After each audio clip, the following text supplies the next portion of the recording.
Hi friends, welcome back to Mazhathulli creations. Sara ഇന്ന് കണിമംഗലത്തേക്ക് വന്നിരിക്കുകയാണ്. സാറയെ പ്രതീക്ഷിച്ചു നിൽക്കുകയാണ്. സാറയെ കാത്തു നിൽക്കുകയാണ്. ചന്ദ്രശേഖരും അതുപോലെ തന്നെ കൽപ്പനയും ഉർവശിയും ഇവർ 3 പേരും ഉമ്മർത്ത് തന്നെ ഉണ്ടായിരുന്നു. കാറിൽ നിന്നും ഇറങ്ങിയ സാറ നേരെ വന്ന് ചന്ദ്രശേഖറിനെ കെട്ടിപ്പിടിക്കുന്നുണ്ട്. പക്ഷേ ഈ ഒരു കാഴ്ച അത് ഉർവശിക്കും കൽപ്പനയ്ക്കും അത്രയ്ക്കങ്ങോട്ട് പിടിച്ചില്ല. എന്നാൽ പെട്ടെന്ന് അത് ഭാവിച്ചില്ല എന്ന് മാത്രം. ഉർവശി പറയുന്നു, ഞങ്ങൾ സാറാമ്മയുടെ പ്രതീക്ഷിച്ചു നിൽക്കായിരുന്നു. വിചാരിച്ച അത്രയും സമയത്ത് ഇറങ്ങാൻ സാധിച്ചില്ല. എത്രയോ ആൾക്കാർ പണത്തിന് ആവശ്യമുള്ളവരുണ്ട്. അങ്ങനെ സാറ ചെയ്ത കാര്യങ്ങളൊക്കെ ഓരോന്ന് പറയുന്നുണ്ട്. സാറയുടെ ജോലിയെപ്പറ്റി പറയുന്നുണ്ട്. ഇത് കേട്ട് കൽപ്പന പറയുന്നു, അല്ല മേഡത്തിന് യഥാർത്ഥത്തിൽ എന്താണ് ജോലിയെന്ന്. ഇത് കേട്ട സാറ പറയുന്നുണ്ട്, ഇതൊക്കെ തന്നെയാണ് ജോലി. സിൻസിയറായ സുഹൃത്തുക്കളെ സഹായിക്കുക, അവരുടെ സന്തോഷത്തിൽ പങ്കുചേരുക. അകത്തേക്ക് വരൂ എന്ന് അകത്തേക്ക് വരാൻ ഉർവശി പറയുന്നു. ഉർവശിയെ ഒന്ന് നോക്കിയിട്ട് സാറ പറയുന്നു, മറ്റൊന്നും തോന്നരുത്.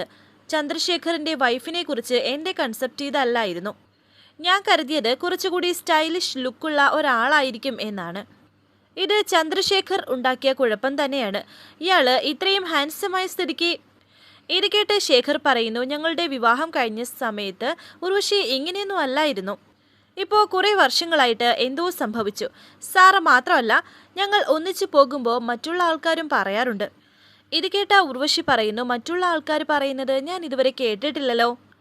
സാറ വരൂ, സാറയ്ക്ക് കഴിക്കാനുള്ളത് എടുത്തു വെച്ചോ എന്ന് ശേഖർ പറയുന്നുണ്ട്. അങ്ങനെ ഇപ്പോൾ അകത്തേക്ക് പോവുകയാണ്. അതിനിടയ്ക്ക് സാറ വീഴാൻ പോകുമ്പോൾ ശേഖർ പിടിക്കുന്നുണ്ട്. മനഃപൂർവ്വം സാറ ഇതുണ്ടാക്കിയത് തന്നെയാണ്, അത് ഉർവശിയെ കാണിക്കാനായിട്ട്. ഉർവശി തിരിഞ്ഞു നോക്കുമ്പോൾ ശേഖർ സാറയെ താങ്ങി പിടിച്ചിരിക്കുന്ന ആ കാഴ്ചയാണ് കാണുന്നത്.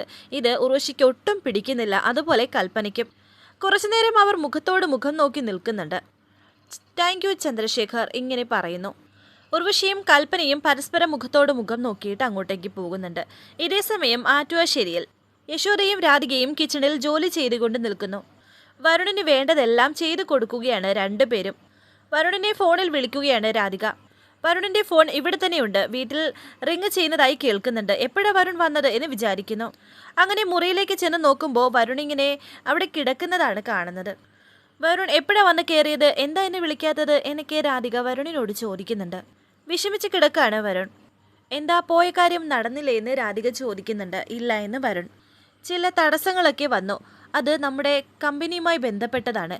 നമ്മളെ കുരുക്കിലാക്കാനുള്ള എല്ലാ വഴിയും ബെഞ്ചമിൻ ചെയ്ത് കഴിഞ്ഞിരിക്കുന്നു. USA, UK തുടങ്ങിയ സ്ഥലങ്ങളിൽ നമ്മൾ എക്സ്പോർട്ട് ചെയ്ത സാധനങ്ങളെല്ലാം കേസിലാണ്. അതുകൊണ്ട് തന്നെ എൻ്റെ പാസ്പോർട്ടും പ്രശ്നത്തിലാണ്. കുറ്റവാളികൾ നാടുവിടാൻ സാധിക്കില്ലല്ലോ. എങ്ങനെയെങ്കിലും ഒന്ന് മറികടക്കാമെന്ന് വിചാരിച്ചതാണ്, പക്ഷേ അതും സമ്മതിക്കില്ല. അതൊന്നും കുഴപ്പമില്ല, ഈ നാട്ടിൽ ബിസിനസ് ചെയ്യാൻ ആർക്കും ഒരു തടസ്സവും ഇല്ലല്ലോ എന്നൊക്കെ രാധിക പറയുന്നു. ദൈവം നമ്മളെ അങ്ങനെ തോപ്പിക്കില്ല എന്ന് പറഞ്ഞിട്ട് ഭക്ഷണം കഴിക്കാൻ രാധിക വരുണിനെ വിളിക്കുന്നുണ്ട്. എന്നാൽ തനിക്ക് വേണ്ട, വിശപ്പില്ല എന്ന് പറഞ്ഞിട്ട് അവിടെ തന്നെ വരുൺ കിടക്കുന്നുണ്ട്. വരുണിനെ നന്നായി പനിക്കുന്നുണ്ടല്ലോ, നമുക്ക് ഹോസ്പിറ്റലിൽ പോയാലോ എന്ന് രാധിക പറയുന്നു. സാരമില്ല, എല്ലാം കൂടി കേട്ടിട്ടാണ്, അത് തനിയെ മാറിക്കോളുമെന്ന് വരുൺ പറയുന്നു. ചില നേരത്തെ എനിക്ക് തോന്നും ഈ കട്ടില് തോൽക്കുന്നവർക്ക് വേണ്ടി ഉണ്ടാക്കി വെച്ചതാണെന്ന്. അങ്ങനെയാണെങ്കിൽ ഇങ്ങനെ കിടന്നാൽ മതിയല്ലോ എന്ന് പറഞ്ഞ് വരുൺ വീണ്ടും അവിടെ കിടക്കുന്നു. ശേഷം വീണ്ടും കണിമംഗലത്ത് ചന്ദ്രശേഖറും സാറയും ഒരുമിച്ചാണ് ഇരിക്കുന്നത്. തൊട്ടരികിൽ കൽപ്പനയും ഉർവശിയും അതുപോലെ തന്നെ പരമേശ്വരനും ടേബിളിൻ്റെ അരികിൽ തന്നെയുണ്ട്. ഭക്ഷണം അവിടേക്ക് കൊണ്ടുവന്നിരിക്കുകയാണ് പത്മിനി. നിങ്ങൾ ഇപ്പോഴും ഇങ്ങനെ ഒന്നിച്ചിരുന്നാണോ ഭക്ഷണം കഴിക്കുന്നത് എന്ന് ചോദിക്കുമ്പോൾ പരമേശ്വരൻ പറയുന്നുണ്ട്, മിക്കവാറും അങ്ങനെ തന്നെയാണ്, അത് എനിക്ക് നിർബന്ധമാണ്. അതെ, എനിക്ക് ഇത് വല്ലാത്ത ഇഷ്ടമുള്ള കാര്യമാണ്. ഈ തറവാട്ടിലേക്ക് എത്തുമ്പോൾ ഇതുപോലെയുള്ള കാര്യങ്ങളൊക്കെ കാണാൻ സാധിക്കുമെന്ന് സാറ പറയുന്നു. സാറ ഇടയ്ക്കിടയ്ക്ക് വരൂ, നമുക്ക് ഇടയ്ക്ക് ഇതുപോലെ കൂടാലോ എന്ന് ശേഖർ പറയുന്നു. ഞാൻ എൻ്റെ മൊബൈൽ കാറിൽ വെച്ച് മറന്നുപോയി എന്ന് സാറ പറയുമ്പോൾ ഞാൻ എടുത്തിട്ട് വരാമെന്ന് ശേഖർ. സാരമില്ല, ഞാൻ പോയിട്ട് വരാം. ഭക്ഷണം കഴിക്കുന്ന നേരത്തായാലും ഫോൺ അടുത്തുണ്ടാകണം. കടം കയറി മുടിഞ്ഞവർ കണിമംഗലംകാർ മാത്രമല്ലല്ലോ, ബാക്കി ഒരുപാട് ആൾക്കാർക്ക് എൻ്റെ സഹായം ആവശ്യമുണ്ട് എന്ന് പറഞ്ഞ് ഫോൺ എടുക്കാൻ പോവുകയാണ് സാറ. ഈ സമയം പത്മിനിയും അവിടേക്ക് നിൽക്കുന്നുണ്ടായിരുന്നു. സാറമ്മയുടെ പെരുമാറ്റം എത്ര സിമ്പിൾ അല്ലേ ചെറിയമ്മയെന്ന് കൽപ്പന ഉർവശിയോട് പറയുന്നുണ്ട്. മുത്തശ്ശി അവിടേക്ക് വന്നപ്പോൾ അമ്മ ഇരിക്കുകയെന്ന് പരമേശ്വരൻ പറയുന്നു. അയ്യോ ഏട്ടാ, ഏട്ടത്തിയും അമ്മയും ഒരുമിച്ചിരുന്ന് കഴിച്ചോളും, അവർക്ക് അങ്ങനെയല്ലേ ശീലം എന്ന് ഉർവശി പറയുന്നുണ്ട്. അതാവുമ്പോൾ അവർക്ക് മിണ്ടിയും പറഞ്ഞു ഇരുന്ന് കഴിക്കാമല്ലോ എന്നും പറയുന്നു. അതുമാത്രമല്ല എല്ലാവരും കൂടി ഇരുന്ന വിളമ്പിക്കൊടുക്കാൻ ആരെങ്കിലും വേണ്ടേ എന്നും ഉർവശി പറയുന്നു. ആ സമയം സാറ അവിടെ എത്തി. സാറാമ്മയുടെ വിളമ്പിക്കൊടുക്കാൻ അമ്മയോട് പറയുകയാണ് ഉർവശി. അങ്ങനെ മുത്തശ്ശി തന്നെ വിളമ്പിക്കൊടുക്കുന്നു. വെള്ളമില്ലേ ഇവിടെ? ഇതെന്താ വെള്ളം എടുത്തു വെക്കാൻ ഇത്രയും താമസം എന്നൊക്കെ ഉർവശി വീണ്ടും പറയുന്നുണ്ട്. അങ്ങനെ പത്മിനി വെള്ളം എടുക്കാൻ പോയ സമയത്ത് സാറ പറയുന്നു, അത് ശരി, ഈ വീട്ടിൽ 2 സെർവൻറ്റിനെ നിർത്തേണ്ട ആവശ്യമുണ്ടോ?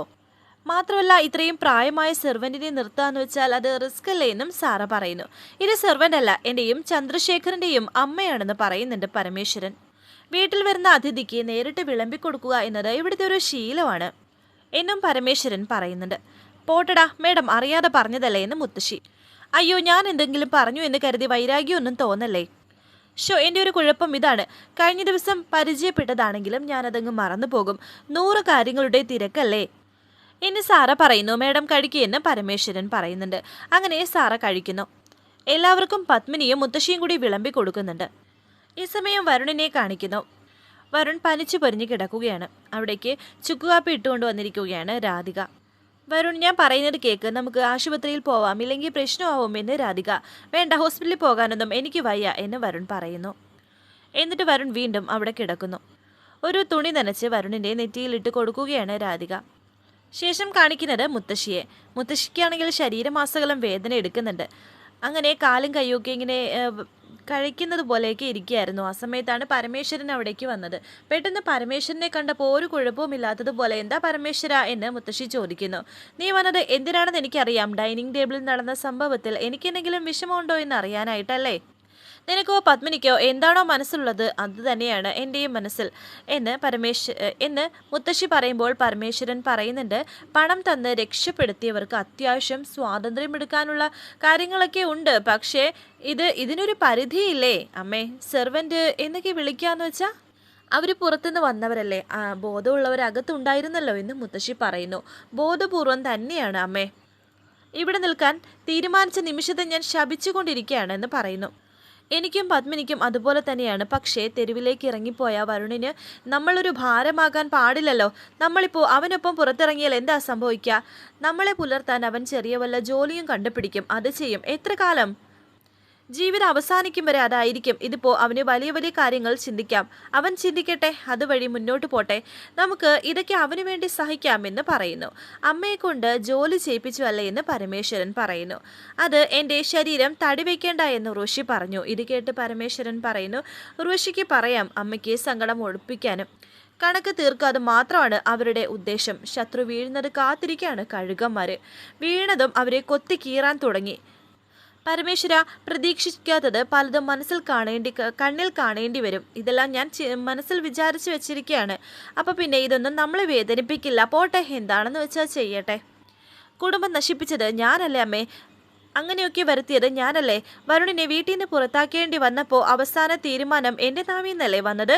എന്നെ ശിക്ഷിച്ചോട്ടെ, അമ്മയോട് എന്തിനാ ഇങ്ങനെ എന്ന് പരമേശ്വരൻ. നീ അതൊന്നും ഓർത്ത് വിഷമിക്കരുത്. ഇപ്പോൾ അവരുടെ സമയമാണ്. സാറാ മേഡം കൊണ്ടുവന്ന ഭാഗ്യം അവരുടെ കൂടെ ചേർന്ന് നിന്ന നിമിഷമല്ലേ? ജയിച്ചവർക്ക് കുറച്ചു നേരം ആഹ്ലാദിക്കാൻ വിട്ടുകൊടുക്കണം. തോറ്റവർക്ക് അത് കണ്ട് നിൽക്കാനേ സാധിക്കൂ. ഉർവശിയുടെ ആഹ്ലാദത്തിന് ആയുസ് എത്രയാണെന്ന് എനിക്കറിയില്ല. ദൈവത്തിന് നിരക്കാത്തത് മാത്രമാണ് ചെയ്യുന്നത്. നമ്മളൊക്കെ സഹിച്ചാലും പൊറുത്താലും ദൈവം അവളോട് പൊറുക്കില്ല. നമ്മൾ കരയുന്നത് സത്യമാണെങ്കിൽ ഉർവശിക്കൊരു കണ്ണുനീരുണ്ട്, അത് അധികം വൈകില്ല എന്ന് മുത്തശ്ശി പറയുന്നുണ്ട്. ശേഷം സാറയെ കാണിക്കുന്നു. ചന്ദ്രശേഖർ, ഞാനെന്നാ ഇറങ്ങട്ടെ എന്ന് സാറ പറയുന്നുണ്ട്. കൽപ്പന പറയുന്നു, ഭക്ഷണം കഴിച്ച ഉടൻ തന്നെ ഇറങ്ങുകയാണോ എന്ന്. എനിക്ക് 1-2 പ്രോഗ്രാംസ് തീർക്കാനുണ്ട്. മാത്രമല്ല ഇന്ന് ഹോട്ടലിൽ ഒരു നൈറ്റ് പാർട്ടി ഉണ്ട്. ചന്ദ്രശേഖർ, കൃത്യസമയത്ത് വരുമല്ലോ അല്ലേ പാർട്ടിക്ക് എന്ന് ചോദിക്കുന്നു. ഷുവർ മേഡം, ഞാൻ കൃത്യസമയത്ത് വരും എന്ന് ശേഖർ പറയുന്നു. വരാതിരിക്കരുത്, ഞാൻ പ്രതീക്ഷിച്ചിരിക്കും എന്ന് സാറ പറയുന്നുണ്ട്. ഇതൊന്നും ഉർവശിക്ക് ഇഷ്ടമാകുന്നില്ല. കൽപ്പനയും ശ്രദ്ധിക്കുന്നു. ഓക്കെ ഉർവശി, ഓക്കെ കൽപ്പന, ഭക്ഷണം നന്നായിരുന്നു എന്ന് സാറ. എൻ്റെ ഈ സഞ്ചാരത്തിനിടയിൽ വീടുകളിൽ നിന്നും ചില സമയത്ത് മാത്രമേ ഭക്ഷണം കഴിക്കാൻ പറ്റത്തുള്ളൂ. അതും ഇത്രയും നല്ലൊരു കുടുംബാന്തരീക്ഷത്തിൽ. I'm really happy. എന്നാൽ പിന്നെ ഞാൻ ഇറങ്ങട്ടെ എന്ന് പറയുന്നു. വരൂ മേഡം എന്ന് പറഞ്ഞ് സാറയെ യാത്ര അയക്കുകയാണ് ചന്ദ്രശേഖർ, ഇവിടെ നിന്ന് ഇറങ്ങുമ്പോൾ എന്നെ ഒന്ന് വിളിക്കണം. ഞാൻ ഇറങ്ങിയിട്ടില്ലെങ്കിൽ എന്നെ ഒന്ന് പിക്ക് ചെയ്യാമോ എന്നും ചോദിക്കുന്നു. ഒന്നിച്ച് സംസാരിച്ച് യാത്ര ചെയ്യുന്നത് നല്ല രസമല്ലേ എന്നും പറയുന്നുണ്ട് സാറ. എങ്കിൽ വളരെ നന്നായി എന്ന് ശേഖർ. എന്നാൽ പിന്നെ ബൈ എന്ന് പറഞ്ഞ് 2 പേരും കൈ കൊടുക്കുന്നുണ്ട്. അങ്ങനെ സാറ പോകുന്നത് നോക്കി നിൽക്കുകയാണ് അവർ. കാറിൽ കയറാൻ തുടങ്ങുമ്പോൾ ടാറ്റയൊക്കെ കൊടുക്കുന്നുണ്ട്. ഇതൊന്നും ഉർവശിക്ക് അങ്ങോട്ട് പിടിക്കുന്നില്ല. അവർ പോയതിനു ശേഷം ഉർവശി ചന്ദ്രശേഖരനെ വിളിക്കുന്നുണ്ട്. ചന്ദ്രേട്ട, എത്രയോ നാളുകളായി ഞാൻ ഈ വീട്ടിൽ നിന്ന് പുറത്തിറങ്ങിയിട്ട്. മേഡം ഇന്നത്തെ പാർട്ടിയുടെ കാര്യം പറഞ്ഞപ്പോൾ വലിയ സമാധാനമായി. നമുക്ക് ഒന്നിച്ചു പോകാം അല്ലേ? എന്നാൽ അത് ശേഖറിന് ഇഷ്ടമാകുന്നില്ല. ഈ സമയം വരുണിനെ കാണിക്കുന്നു. വരുൺ ബോധം കെട്ട് കിടക്കുകയാണ്. വരുൺ എഴുന്നേക്ക് എന്ന് പറഞ്ഞ് രാധിക വരുണിനെ വിളിച്ചുണർത്താൻ നോക്കുന്നു. പക്ഷേ വരുൺ എഴുന്നേൽക്കുന്നില്ല. വരാനിരിക്കുന്ന പുതുപുത്തൻ എപ്പിസോഡുമായി വീണ്ടും കാണാം. Thank you for watching. Please subscribe, like, share my channel.